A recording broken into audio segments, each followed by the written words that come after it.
Hello everyone, here I am back with the video lecture. और आज हमने जिस टॉपिक को डिस्कस करना है वो बेसिकली मस्कुलोस्केलेटल डायग्नोसिस है। ठीक है, मस्कुलोस्केलेटल डायग्नोसिस जिनमें हम मेनली डिस्कस करेंगे हमारे पास जो नर्व फंक्शन इम्पेयर्ड हो जाती है। ओके, सो हमारे पास जो सबसे पहली कंडीशन है ना वो थोरेसिक आउटलेट सिंड्रोम की है। आई थिंक आप लोगों ने सबने सुना होगा, फिजिकल थेरेपी में बहुत कॉमन डिजीज है और यहाँ पे बहुत ज़्यादा केसेस आते हैं जहाँ पे पेशेंट की नर्व कंप्रेस हो जाती है आपके पास एक स्पेसिफिक रीजन में जो थोरेसिक आउटलेट का रीजन है। ओके, अभी हम पिक्चर से पहले देखते हैं कि थोरेसिक आउटलेट होता क्या है। ठीक है, सो थोरेसिक आउटलेट ना ये जो रीजन है जिसको आपने इन सर्कल हुआ हुआ देखा है ना, ठीक है, बेसिकली ये थोरेसिक आउटलेट है। ठीक है, इसकी जो मीडियल सी रीजन है ना, या आप ये कहते हैं मीडियल बाउंड्री है, वो स्कैलिंग मसल बना रहे हुए होते हैं। ठीक है, स्कैलिंग जो होते हैं चाहे वो इंटीरियर है या मिडल है, ये सारे मिलके ना हमारे पास क्या कर रहे होते हैं, इसकी मीडियल बाउंड्री बना रहे थे। मीडियल बाउंड्री वो बाउंड्री थी जो हमारे पास साइड से बात है मिड लाइन के जितना करीब होती है। ठीक है, आपकी बॉडी के मिड लाइन के जितना करीब है वो हमारे पास क्या होती है, मीडियल होती है। तो मीडियल साइड पे जो मसल्स आ रहे हैं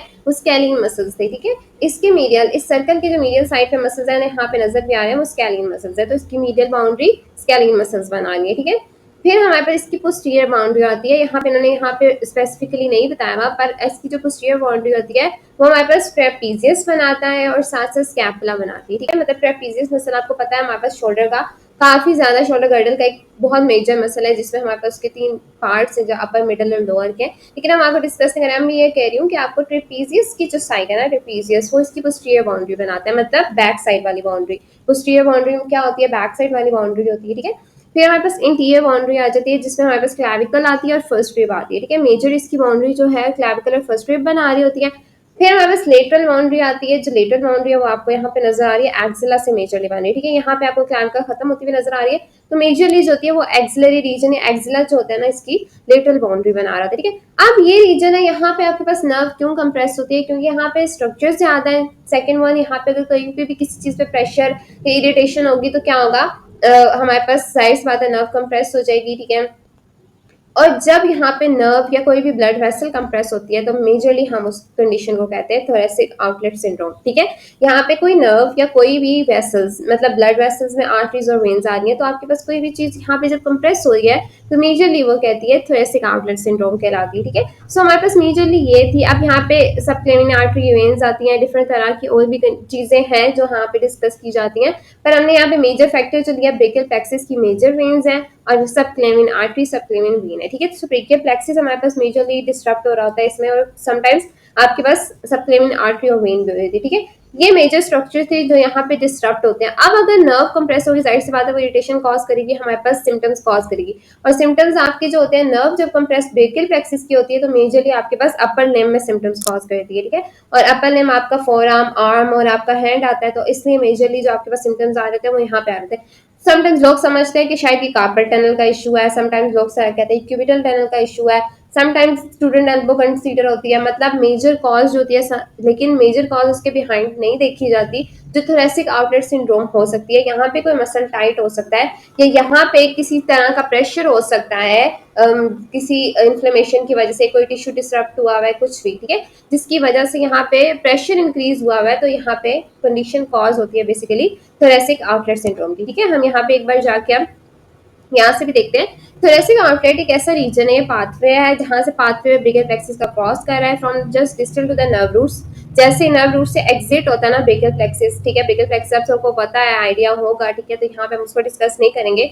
मेजरली ब्रेकियल प्लेक्सिस जैसे ही निकलता है और डिस्टल जाता है, इसके नर्व रूट्स जैसे ही नर्व रूट से निकल के आ रहा होता है आपके पास, तो हमारे पास इंटरवर्टिब्रल फोरामेना से एग्जिट हुआ और हमारे पास एक्सिला के लोअर बॉर्डर के करीब पहुंच जाता है। ठीक है, ये मेजरली इसका सारा पाथवे है। तो ये सारा रीजन जो होता है वो बेसिकली थोरेसिक आउटलेट कहलाता है, जहाँ पे ब्रेकियल प्लेक्सिस प्रेजेंट होता है। ठीक है, मैंने आपको इसकी बाउंड्रीज बता दी थी। मीडियली आपके पास कैरियर मसल्स है, इंटीरियर, मीडियल और पोस्टीरियर, और साथ साथ फर्स्ट रिब है। ठीक है, पोस्टीरियरली हमारे पास क्या आ रही है, फर्स्ट रिब हम इन्होंने यहाँ पे मीडियली कंसीडर किए हैं, पर समटाइम्स इसको मेजरली क्या कहते हो क्या आप, इंटीरियर इंटीरियर इंटीरियर भी कंसीडर करते हो, या आप इस तरह से जो डिफरेंट बुक्स में डिफरेंट तरह से डिस्क्राइब किया गया। ठीक है, फिर पोस्टीरियर आ जाते हो तो आपके पास अपर ट्रेपीजियस तो स्कैपुला आ जाता है। ठीक है, फिर एंटीरियर आ जाते हो आपके पास क्लैविकल, कोरोकॉइड, पेक्टोरालिस माइनर, आपके पास डेल्टा पेक्टोरल फेशिया आ जाता है। ठीक है, अब डेल्टा पेक्टोरल फेशिया वो फेशिया है जो आपके पास बेसिकली पेक्टोरल क्या होता है, डेल्टा पेक्टोरल क्या था,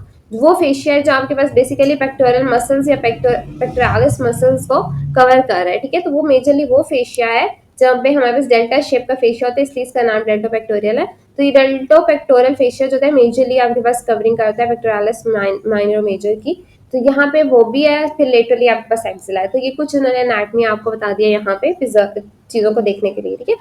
अब हमारे पास उन्होंने कहा प्लेक्सिस जो है आपके पास एंटर करता है आउटलेट में बिटवीन द स्केलिंग्स इंटीरियर और मीडियस, ठीक है। आपके पास मीडियस हम यहाँ पे पिक्चर से भी देख लेते हैं, ठीक है। यहाँ पे जो इनकी अपनी बुक की पिक्चर है उसमें देखो, अगर आपको यहाँ पे नजर आ रहा हो, ये मीडियस है और ये एंटीरियर है, ठीक है। स्केलिन इंटीरियर स्केलिन मीडियस के बीच में से आपके पास क्या आ रहा है, ब्लू कलर में ये मेजरली आपके पास क्या निकल रहा है, ब्रेकियल प्लेक्सिस। तो ब्रेकियल प्लेक्सिस जैसे ही वहां से निकल रहा है, ठीक है, यहाँ से अब स्टार्ट हो गया आपके पास क्या, थोरेसिक आउटलेट, ठीक है। अच्छा, अब the subclavian artery runs posterior to the scalene anterior. ये एनाटमी है, इसलिए सिंपली आप सिंप्लीफाई करके थोड़ा सा आइडिया दे रही हूँ। स्केलिन सॉरी क्या था हम डिस्कस करते थे, हाँ, स्केलिन इंटीरियर के बिल्कुल पोस्टीरियर साइड से आपके पास सबक्लेवियन आर्टरी पास करती है, ठीक है। आप इसके पीछे से यहाँ पे सबक्लेवियन आर्टरी पास करती है। जाहिर सी बात है इन्होंने यहाँ पे इतना प्रोमिनेंटली इसको बताया नहीं हुआ है, यहाँ पे डिटेल में नहीं बताया हुआ, पर यहाँ से पास करती है, ठीक है। फिर सबक्लेवियन वेन करती है, फिर ये भी एंटीरियर साइड से टू द स्केलियन एंटीरियर, ठीक है। स्केलियन एंटीरियर के एंटीरियर साइड से उन्होंने कहा पास करती है। फिर हमारे पास ब्लड वेसल्स जो है वो ज्वाइन कर जाती है ब्रेकियल प्लेक्सिस में, और कोर्स जो है वो टुगेदर हो जाता है बिल्कुल क्लैविकल के नीचे से जाते हुए ब्रेकियल प्लेक्सिस, जैसे हमने कहा ना क्लैविकल फर्स्ट स्ट्रिप के नीचे से जाते हुए under the clavicle over the first strip. अब अंडर द क्लैविकल और ओवर द फर्स्ट स्ट्रिप का मतलब ये है, क्लैविकल है यहाँ पे और यहाँ पे फर्स्ट स्ट्रिप है, ठीक है। तो क्लैविकल जो होगी, यहाँ पे आपको क्लैविकल नजर आ रही है, जिन्होंने कट कर दी, क्लैविकल यहाँ पे है और हमारे पास यहाँ पे फर्स्ट स्ट्रिप स्टार्ट है। तो इसके बीच में से जो है ये स्ट्रक्चर पास करते हैं सबक्लेवियन आर्टरी और सबक्लेवियन वेन, ठीक है, ये दोनों, ठीक है, ये बिल्कुल इसके नीचे से पास करते हैं, ठीक है। तो इन दोनों के बीच में से, मतलब क्लैविकल ऊपर है, जैसे मैं अगर आपको एग्जांपल दूं, यहाँ पे हम बताते हैं, देखो क्लैविकल ऊपर है और यहाँ पे फर्स्ट रिब है, ठीक है। तो इन दोनों के बीच में से इस रीजन में से फॉर एग्जांपल यहाँ से आर्टरी और वेन पास करिए आपके पास ब्लड वेसल्स जो दोनों है, ठीक है, किसकी, सबक्लेवियन, ठीक है।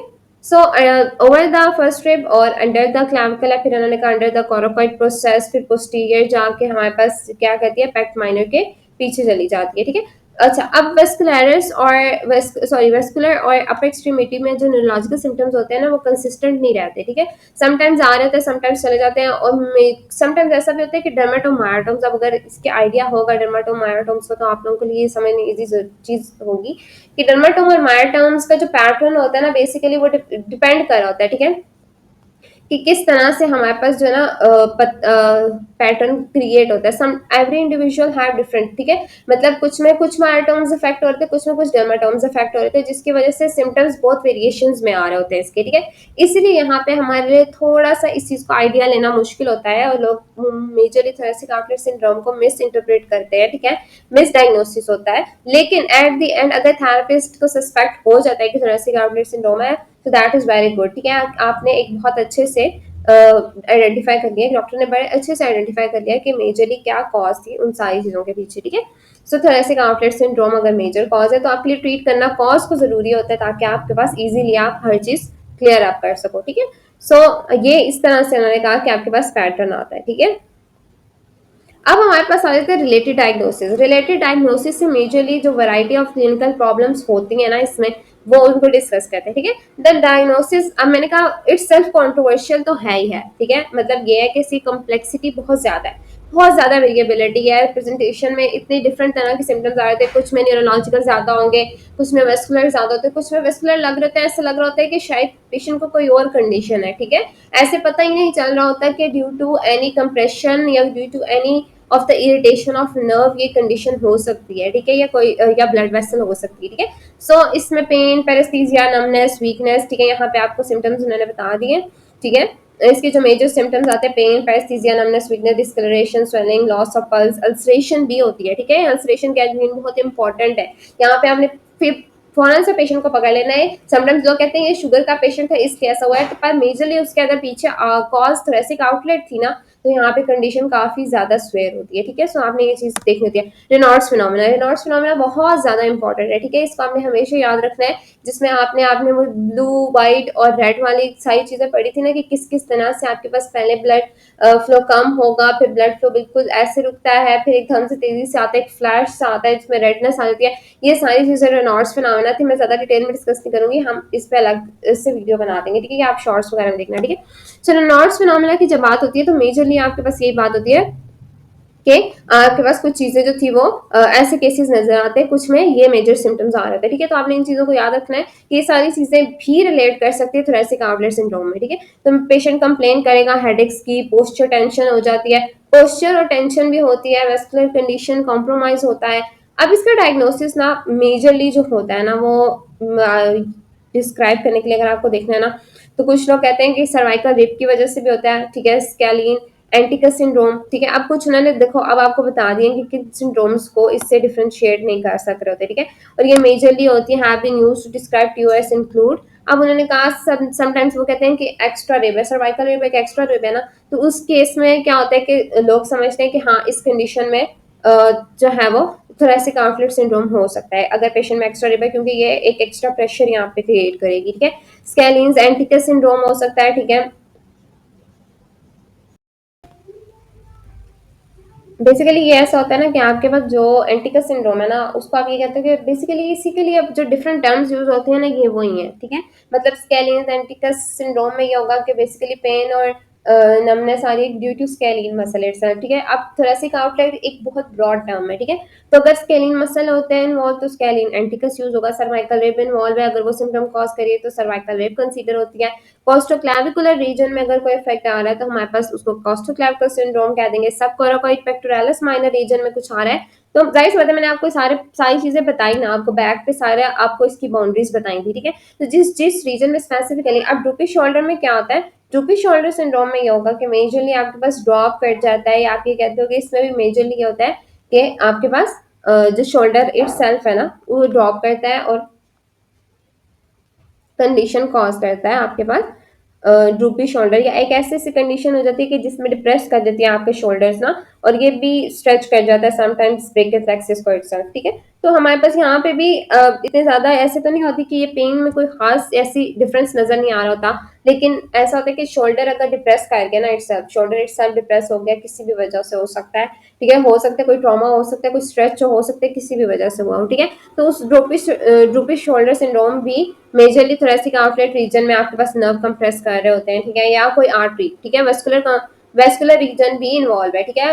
ऐसा नहीं है कि कोई नर्व भी कंप्रेस हो रही है, समटाइम्स वेस्कुलर आपके पास जो ब्लड वेसल्स है ना वो इन्वॉल्व होंगे, आर्टरीज या वेन, ठीक है। इसमें हाइपर एबडक्शन भी इसको टर्म यूज करते हैं क्योंकि इसमें एबडक्शन ज्यादा हो जाती है, ठीक है। ये सारी चीजें आती है, ठीक है। और ये कुछ मेजरली टर्म्स यूज होती है, डिफरेंशिएट टर्म्स यूज होती है, इसलिए उन्होंने कहा रिलेटेड डायग्नोसिस, ठीक है, मतलब जो इसी से रिलेट कर रहे हैं, ठीक है।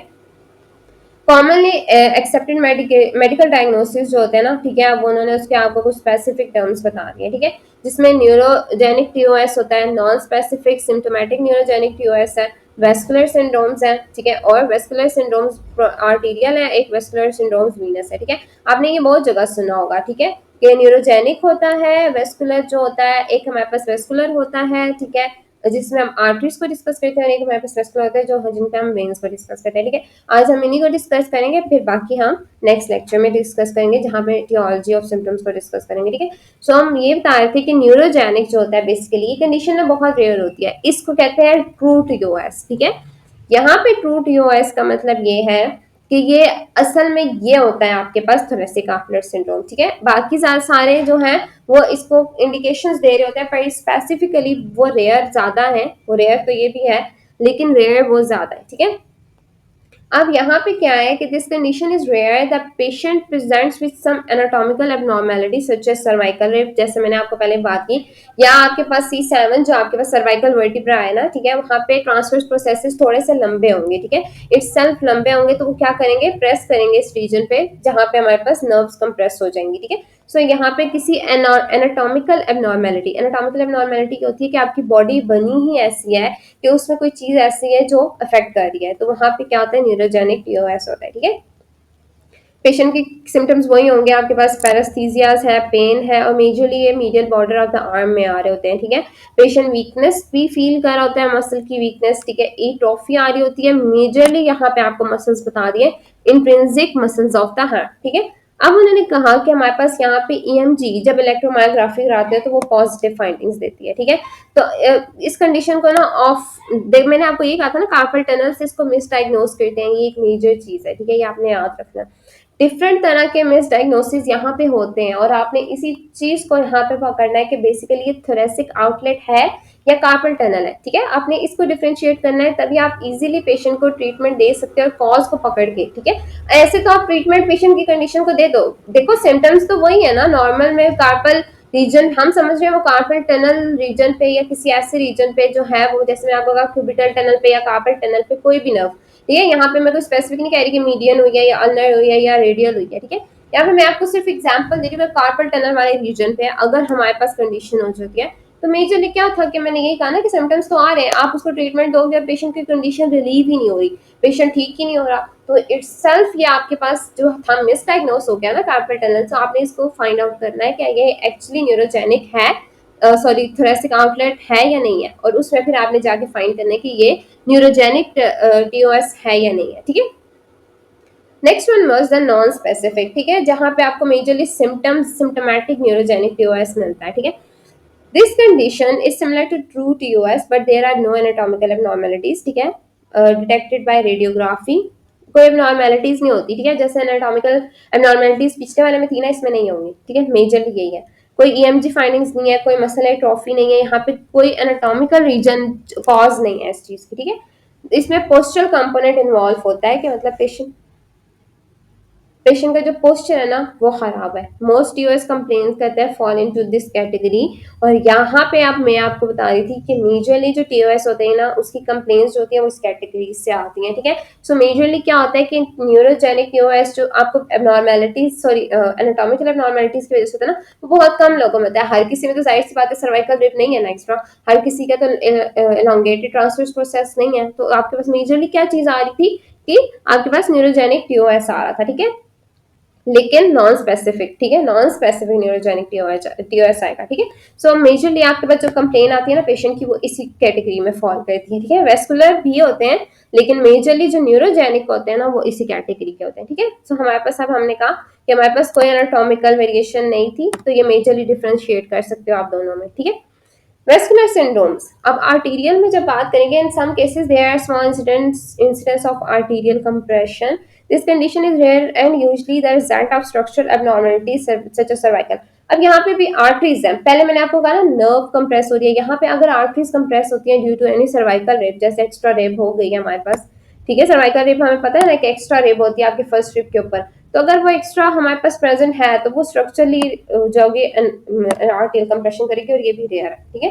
यहाँ पे आर्टरी जो होती है विद आर्म मोशन और इसकी वजह से कंप्रेस हो रही होती है, या ओवरहेड ज्यादा यूज करने की वजह से, ओवरहेड एक्टिविटीज पेशेंट परफॉर्म कर रहे हैं, ओवरहेड एक्टिविटीज क्या हो सकती है कि वो खेल रहा है या उसका कोई काम ऐसा है जिसमें उसको बार बार हाथ अपना ऊपर उठाना पड़ता है, जैसे फुटबॉल खेलते हुए आपको बॉल को थ्रो करना होता है तो आपका हाथ पूरी सर्कमडक्शन करता है ना, तो वो ओवरहेड एक्टिविटी है। तो इसी तरह से मेजरली जो होती है क्या, ये चीजें आती हैं ओवरहेड एक्टिविटीज में, ठीक है। If the arm fatigues with overhead uses the person may have to adopt work habits from, यही मैं आपको बात करी थी कि आप वर्क हैबिट्स जो होते हैं ना पेशेंट की चेंज करते हो, ठीक है, आप उसको नए तरीके से वर्क हैबिट्स सिखाते हो, या आप उसको गाइड करते हो कि उसको जितना हो सकता है कम से कम करें, ठीक है, ताकि हमारे पास रिस्क ना हो रिपीटेटिव ट्रॉमा का आर्टरी के ऊपर, ठीक है, क्योंकि आर्टरी डिस्टर्ब होगी तो जाहिर सी बात है आपकी बॉडी की आर्टरीज डिस्टर्ब होना स्टार्ट होती है, ब्लीडिंग होगी, ब्लीडिंग की वजह से वहाँ पे कंप्रेशन और इंक्रीज होगी, आपके पास ब्लीडिंग आर्टरी ब्लीड कर रही है तो इसका मतलब वहाँ पे काफी ज्यादा स्वेयर और भी कंडीशंस कॉज हो सकते हैं, ठीक है।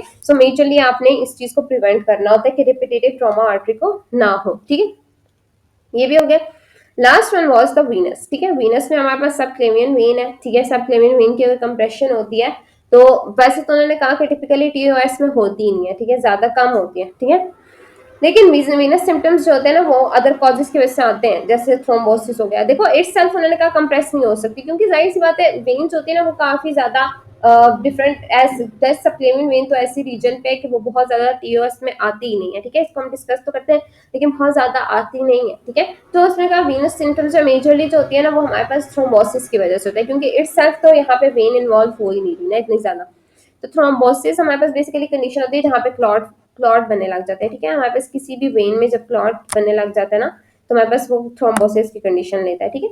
सो अब मैं इसकी पैथोफिजियोलॉजी के पीछे नहीं जाऊंगी, पर हमारे पास ऐसे अगर किसी वेन के अंदर ब्लॉकेज आना शुरू हो जाती है ना तो बेसिकली क्या कहलाता है वो थ्रोम्बोसिस। अगर एक्यूट थ्रोम्बोसिस है मतलब आपके पास पेशेंट कहता है सडन हुई है, पेनफुल स्वेलिंग है, डिस्कलरेशन हुई है आर्म की, तो उसको मेडिकली डील करना होता है। यहाँ पे थेरेपिस्ट ने काम नहीं करना, अगर थेरेपिस्ट ने उसको फाइंड आउट कर लिया है दैट मीन्स वो रेड फ्लैग है और उसको पेशेंट को इमरजेंसी में फौरन आपने रेफर करना है, ठीक है। वहाँ पे पेशेंट की जो कंडीशन है वो मेडिकली ट्रीट होगी ना कि फिजिकल थेरेपी के थ्रू, ठीक है। तो जैसे ही आ गया आपके पास अनएक्सप्लेन तो आपने पेशेंट को रेफर करना है, ठीक है। एफर्ट थ्रोम्बोसिस कुड अगर एफर्ट थ्रोम्बोसिस भी होता है, मतलब आप पेशेंट जो होता है वो अगर ज्यादा आर्म का यूज करता है ना तो उसकी वजह से भी थ्रोम्बोसिस हो सकता है।